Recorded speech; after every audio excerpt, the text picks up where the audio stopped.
ડિસેમ્બરે ઊંઝા એપીએમસીની ચૂંટણી ઉમેદવારી પત્રકો ભરવા ખેડૂતો અને વેપારીઓ ઉમટ્યા। એશિયા ખંડની સૌથી મોટી એવી ઊંઝા એપીએમસીની 16મી ડિસેમ્બરે ચૂંટણી છે। ચૂંટણીને લઈને ઉમેદવારી પત્રો ભરવાની શરૂઆત થઈ છે અને જેને લઈને સવારે 11 કલાકે ઉમેદવારી ફોર્મ લેવા માટે વેપારીઓ અને ખેડૂતો એપીએમસી ખાતે ઉમટી પડતા લાંબી કતારો લાગી હતી। ઊંઝા એપીએમસીની બહાર ચૂંટણી માહોલને લઈને મેળા જેવો માહોલ સર્જાયો હતો। ઊંઝા એપીએમસીના પૂર્વ ચેરમેન દિનેશ પટેલે ફોર્મ ભર્યું। ખરીદ વેચાણ વિભાગમાં દિનેશ પટેલે મોટી સંખ્યામાં સમર્થકો સાથે ફોર્મ ભર્યું। ઊંઝાના ધારાસભ્ય કિરીટ પટેલ અને એપીએમસીના પૂર્વ વાઇસ ચેરમેન અરવિંદ પટેલે ખેડૂત વિભાગમાંથી ફોર્મ ભર્યું તો નારાયણ કાકાના પુત્ર ગૌરાંગ પટેલ અને સુપ્રીત ફોર્મ લઈ ગયા। સાથે જ પૂર્વ સેક્રેટરી વિષ્ણુ પટેલ પણ ઉમેદવારી ફોર્મ ભર્યું છે। ઊંઝા એપીએમસીની ચૂંટણીને લઈને ખેડૂત વિભાગની 10 અને વેપારી વિભાગની 4 અને ખરીદ વેચાણ મંડળી માટે એક બેઠક માટે ફોર્મ ભરાયું છે। આવતીકાલે ઉમેદવારી ફોર્મની ચકાસણી કરવામાં આવશે તેમજ 9 ડિસેમ્બર 2024 ફોર્મ પરત ખેંચવાની છેલ્લી તારીખ છે તો 16 ડિસેમ્બર 2024 ચૂંટણી અને 17 ડિસેમ્બર 2024ના મતગણતરી થશે જેમાં ખેડૂત વિભાગમાંથી 261, વેપારી 805 અને સહકારી ખરીદ વેચાણ મંડળીમાંથી 40 મળીને કુલ 1106 મતદારો મતદાન કરશે। બીઝર ગ્રુપના સર્વે સર્વા ભૂપેન્દ્ર ઝાલાથી અભિભૂત થઈ ગયા હતા એજન્ટ, માનતા હતા ભગવાન, વિદેશમાં જલસાના જુઓ દ્રશ્યો। બીઝર ગ્રુપના સર્વે સર્વા ભૂપેન્દ્ર ઝાલા અને તેના પંટેરિયા ભોળા લોકોના પૈસે વૈભવી લાઇફસ્ટાઇલ જીવી રહ્યા છે।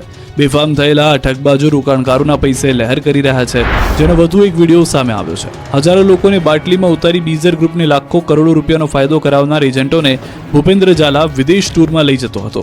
દ્રશ્યોમાં જોવા મળે છે કે મહાઠગ કંપની બીઝર ગ્રુપના એજન્ટ મયુર દરજી સહિતના એજન્ટો બાલીમાં મોજ મસ્તી કરી રહ્યા છે। બાલીમાં ફરીને મોજ આવી ગયા બાદ ભૂપેન્દ્ર ઝાલાને ભક્તિ કરતા હતા। વિદેશ પ્રવાસ કરાવવા બદલ આભાર માનતા એજન્ટો જોવા મળ્યા। બીજી તરફ કૌભાંડી ભૂપેન્દ્ર ઝાલા અને એમએલએ ધવલ ઝાલાની જુગલબંધીના એક બાદ એક વિડીયો જોવા મળી રહ્યા છે। આ વખતે એમએલએ ધવલ ઝાલા અને આરોપી મયુર દરજીનો વિડીયો સામે આવ્યો। મયુર દરજી અને ધારાસભ્ય એક સાથે દેખાયા, બંને એક સાથે ફરતા નજરે પડ્યા। પાટણમાં બાળ તસ્કરી કેસમાં વધુ એકની ધરપકડ। પાટણમાં બાળ તસ્કરી કેસમાં તપાસનો ધમધમાટ ચાલી રહ્યો છે। પાટણથી રાધનપુર અને રાધનપુરથી કચ્છ સુધી હચમચાવી નાખતી ઘટનાના તાર જોડાયેલા છે। એક બાદ એક બાળકોના દુશ્મનોની ધરપકડ થઈ રહી છે ત્યારે વધુ એક શખ્સની ધરપકડ કરવામાં આવી છે। સાંઈ કૃપા હોસ્પિટલનું મેનેજમેન્ટ કરનારની ધરપકડ કરવામાં આવી છે।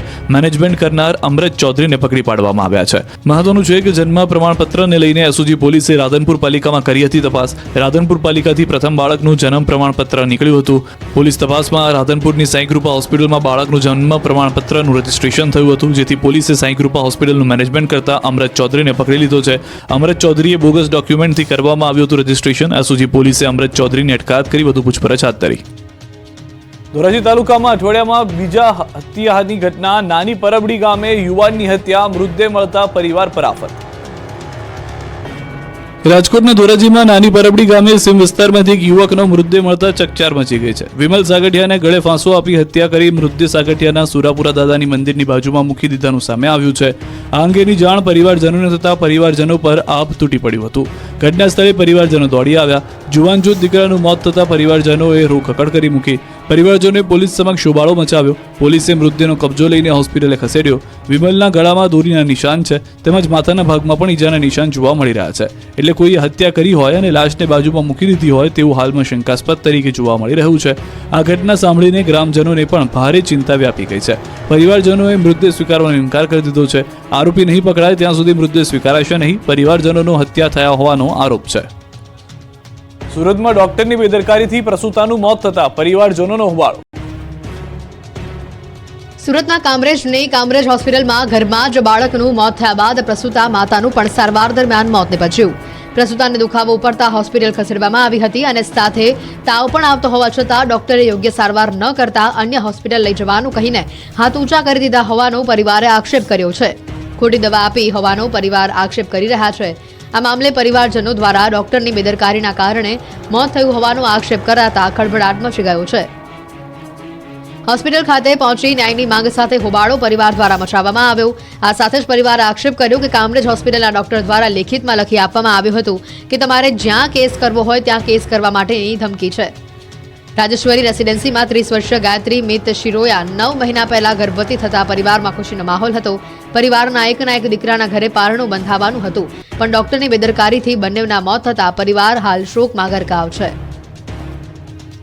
રાજકોટ પીજીવીસીએલ કસ્ટમર કેર સેન્ટરમાં બધા જ કર્મીઓ ઊંઘી ગયા. એમડીએ તપાસના આદેશ આપ્યા. જે ગ્રાહકનો આપ સંપર્ક કરવા માંગો છો એ હાલ ઘોડા વેચીને સૂઈ ગયા છે. કૃપા કરીને જાગે પછી કોલ કરો અથવા અંધારામાં રહેવાની આદત પાડી લો.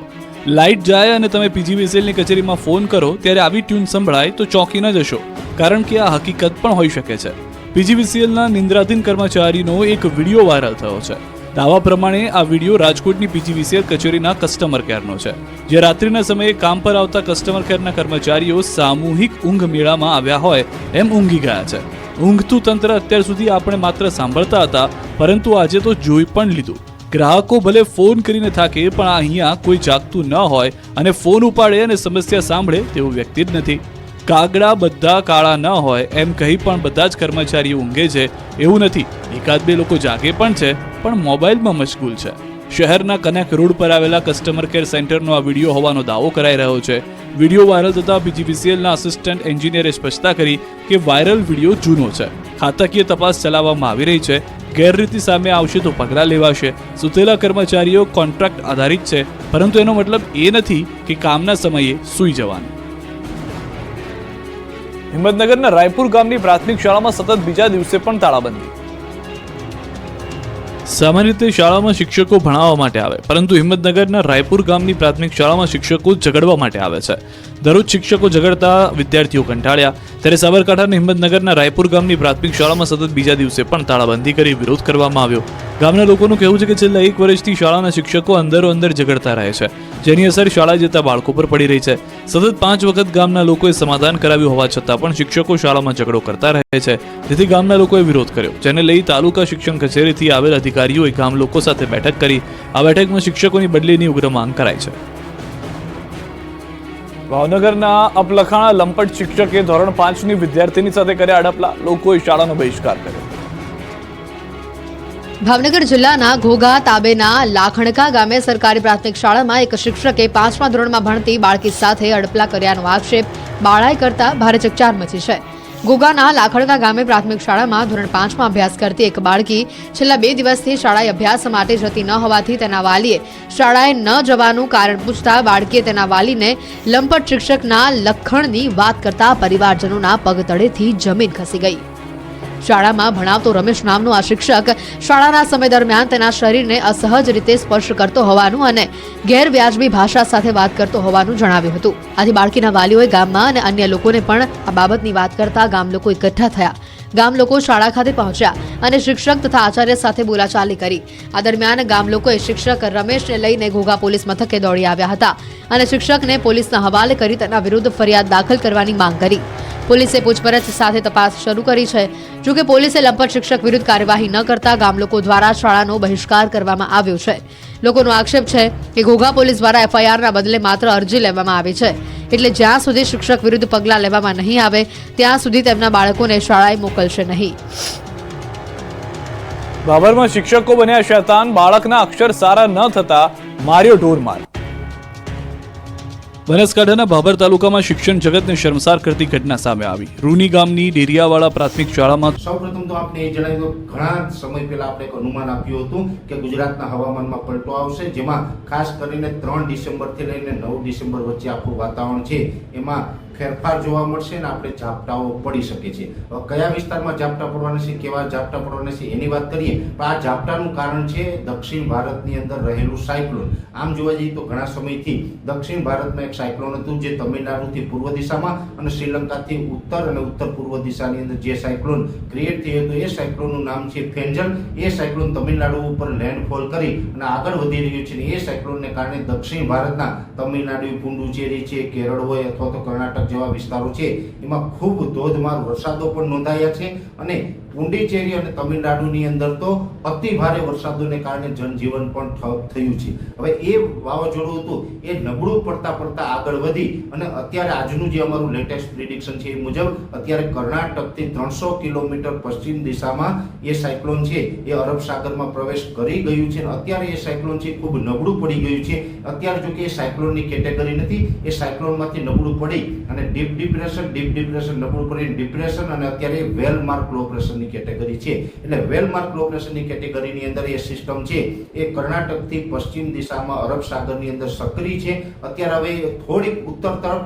અને વધારે પડતા એ પશ્ચિમ દિશા તરફ આગળ વધે તેવી શક્યતાઓ છે. જોકે આને કારણે ગુજરાતને કોઈ મોટો ખતરો નથી, પણ હવે આજથી પણ ઘણા વિસ્તારોની અંદર હવામાનમાં પલટો આવ્યો છે આજે 3 ડિસેમ્બરથી, અને હજુ 6-7 ડિસેમ્બર સુધી ગુજરાતના હવામાનમાં પલટો જોવા મળે તેવી શક્યતાઓ છે. જોકે ઓલ ઓવર ગુજરાતમાં તમામ વિસ્તારોની આની અસર નથી થવાની કે તમામ વિસ્તારોની અંદર વાદળછાયું વાતાવરણ થવાનું નથી, પણ ઘણા બધા વિસ્તારોની અંદર વાદળછાયું વાતાવરણ પણ થશે. લગભગ 60% આસપાસ વિસ્તારને તો આવરી લેશે અને અમુક વિસ્તારમાં માવઠાના ઝાપટાની શક્યતાઓ છે. સૌપ્રથમ તો જે માવઠાના ઝાપટાની શક્યતાઓ છે એની વાત કરવા જઈએ તો મધ્યપ્રદેશ અને મહારાષ્ટ્ર બોર્ડર લાગુ વિસ્તારમાં ઝાપટાની શક્યતાઓ છે, જેમાં દાહોદ, ગોધરા અને છોટાઉદેપુર કે જે મધ્યપ્રદેશ બોર્ડર છે ત્યાં પણ હળવા સામાન્ય છૂટાછવાયા માવઠાના ઝાપટા છે એ પડી શકે. જો કે આ જે 3 જિલ્લા છે દાહોદ, ગોધરા અને છોટાઉદેપુર, એ 3 જિલ્લામાં જે છાટાછૂટીની શક્યતાઓ છે એટલે સમગ્ર 3 જિલ્લામાં ન પડે, પણ છૂટાછવાયા પડે, 2-5 ગામમાં પડે, 2-5 ગામમાં ન પડે, એવી રીતે છૂટાછવાયા અને એકદમ હળવા સામાન્ય હશે કે જેને કારણે કોઈ ખેતી પાકને કે આપણે બીજા કોઈ માલ મિલકતને નુકસાન થાય તેવી સંભાવનાઓ નથી, પણ છૂટાછવાયા ઝાપટાઓ ચોક્કસથી ત્યાં જોવા મળશે. એવી જ રીતે દક્ષિણ ગુજરાતમાં પણ ઘણા બધા વિસ્તારોની અંદર ઝાપટાની શક્યતાઓ છે.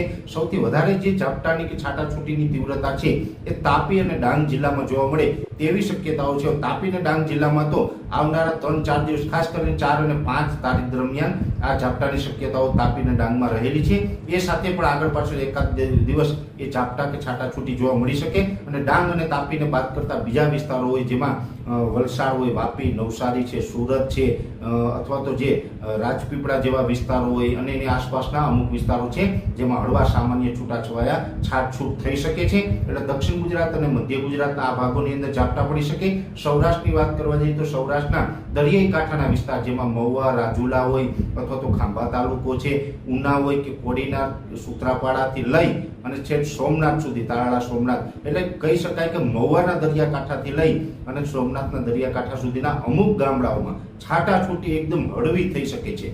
જોકે સૌરાષ્ટ્રના દરિયાકાંઠે ઘણી વખત એવું પણ બનશે કે કદાચ એકદમ છૂટાછવાયા કોઈક જગ્યાએ એકલ દુકલમાં પડે તો, બાકી સૌરાષ્ટ્રના દરિયાકાંઠે બહુ શક્યતાઓ નથી, પણ આપણે હળવા સામાન્ય કોઈ ગામની અંદર ઝાપટાઓ છે પડી શકે છે.